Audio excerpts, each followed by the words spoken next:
Okay, let's be real for a second. Social media is, well, it's everywhere. It's how we stay in touch, how we learn new things, how we see the world. But have you ever actually stopped and thought about what's going on behind that shiny screen?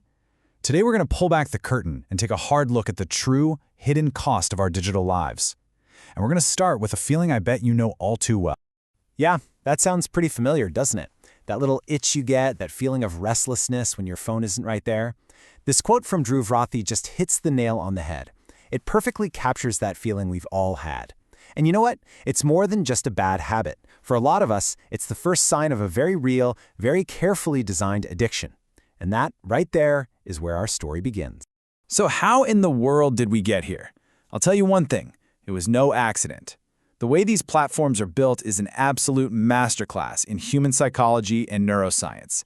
They are specifically, intentionally designed to hook you, to keep you coming back for more and more and more. Let's break down the actual science behind how they do it. First up, we need to talk about dopamine. And we got to clear something up. We all hear dopamine and think it's the pleasure molecule, right? But that's not quite it. It's actually the motivation molecule. It's the chemical of anticipation. It's the thrill of the chase. It's that little voice in your brain going, hey, something good might happen over there. Go check it out. And social media platforms? Oh, they have become absolute masters of pulling that trigger. And this is exactly how they do it. It's a simple but incredibly powerful loop. You see that little red notification bubble pop up. Instantly, your brain anticipates a reward. Maybe it's a like, maybe a comment, maybe a new follower. That anticipation, boom, dopamine release. So you open the app, you get the reward, you feel that tiny little rush. And the craziest part is, because you never know for sure if the reward will be there, psychologists call this a variable reward schedule, it just makes the urge to check even stronger next time. It's literally the same mechanic that gets people hooked on slot machines. But here's the catch. Our brains are smart. They adapt. There's this concept called the Hedonic Treadmill, and it basically explains why that first viral post you had felt amazing, but now you need way more likes, way more shares, just to feel the same thing. The novelty of the reward wears off. So you have to run faster and faster on this digital treadmill, scrolling more, posting more, just to stay in the exact same place happiness-wise. And look, this isn't just some abstract, theoretical problem. The consequences are so real. According to India's National Institute of Mental Health and Neurosciences, that number you're looking at, 27%, that's how many teenagers are battling social media addiction. That is more than a quarter of an entire generation. The psychological design we just talked about, it has a massive real-world impact. So the big question is, why? Why are these companies so invested in keeping our eyeballs glued to the screen? What's the business model that's fueling this whole addictive machine? Well, it all comes down to the hidden price of free. Cyber expert Amit Dubey puts it about as bluntly as you can. On the internet, we're all naked. It's a shocking image, right? But it perfectly captures the absolute transparency of our lives to these platforms. Every single click, every photo you linger on, every message you send, it all reveals something intimate about you. Our privacy? That's the price of admission.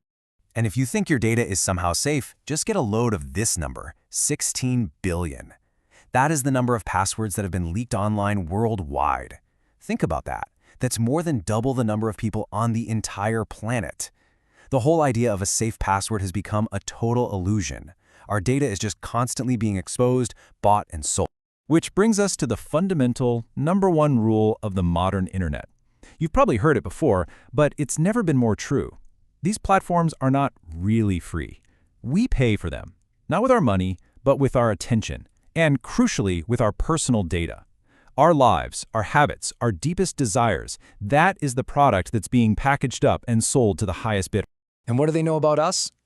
Pretty much everything. Amit Dubey calls it your kundali, your digital horoscope, your life's blueprint.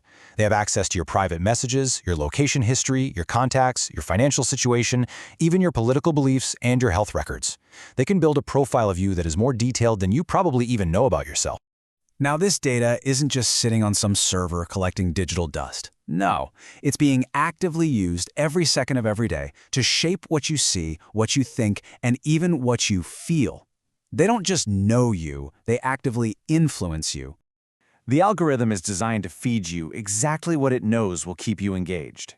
And you know what works really well? Something people have started calling lifestyle porn. You know what I'm talking about? That endless, perfectly curated feed of Lambos, private jets, perfect bodies, and impossible vacations. It creates this totally false reality that is precision engineered to make you feel just a little bit dissatisfied with your own life, keeping you hooked, keeping you scrolling for that next hit of something better. And the effect this has is just profound. A staggering 65%, almost two-thirds of Indian teenagers say they are constantly comparing themselves to what they see on social media. This isn't just casual browsing anymore. It's a relentless, algorithm-fueled cycle of social comparison that leads straight to anxiety, self-doubt, and deep insecurity. And this algorithmic control, it goes way beyond just our personal feelings. It actually shapes our entire national conversation. As Ami Dubey pointed out, at a time when the region of Manipur was facing a horrific, tragic conflict, what was trending across the country? Some minor controversy involving a podcaster? The algorithm didn't prioritize what was important, it prioritized what would get the most engagement and outrage. It effectively decided what an entire country was going to talk about. So we've seen the cost to our minds and the cost to our society. But there is one more layer here, a deeply hidden, deeply human cost that makes this entire system function. This is the cost paid by the people whose job it is to clean the internet. Seriously, think about it for a second. When you see a horribly violent video or some awful hate speech and you hit that report button, where does it go? We all kind of assume it goes to an AI, right? Some faceless algorithm just takes care of it, but that is not the whole story, not even close. The truth is, there are tens of thousands of human content moderators all around the world. And their job is to sit there and watch the absolute worst of humanity. The videos and posts that are too graphic, too violent, too disturbing for you and me to ever see. They watch it all so they can take it down. They are, in a very real sense, the internet's invisible emergency responders. The psychological toll this takes it's immense, and it stays with them. Just listen to what one moderator said about their experience. They spend their days absorbing the absolute darkness of the internet, and that horror doesn't just vanish when they log off for the day. They see things no one should ever have to see. They are the silent, traumatized guardians of our feeds, carrying these deep psychological scars so that the rest of us can scroll in relative safety. We have to understand that our clean social media experience is built on a foundation of their hidden suffering. Okay, knowing all of this, the science of the addiction, the business of selling our data, the manipulation of our reality, and the deep human trauma propping it all up, it is so easy to feel completely overwhelmed. But just giving up isn't the answer. We are not helpless here. We are at a crossroads, and there are very clear paths we can take to start regaining control. The solutions really break down into two main categories. First, there are the powerful individual actions that we can take, starting right now, to completely change our relationship with these platforms. And second, there are the bigger systemic changes that require us to put pressure on governments and on the companies themselves. So let's start with what you can do today. Number 1, delete the apps. Seriously, as Drew Verthee suggests, just removing that easy access icon from your phone creates just enough friction to help you break the habit. Number 2, curate your feed like your life depends on it. Unfollow every single account that makes you feel anxious or less than. Actively fill your feed with content that educates you, inspires you, or just makes you laugh. And number 3, be the change you want to see. Instead of adding to the negativity in the comments, leave a positive one. You can literally change the energy of the internet one tiny interaction at a time. In the end, the phone in your hand hasn't changed. The screen looks exactly the same as it did an hour ago. But your understanding of what's really happening behind it, that has. You know about the dopamine loops. You know about the data collection. You know about the algorithms. And you know about the hidden human cost. So the final question is really for you. Knowing everything you know now, will you change how you scroll?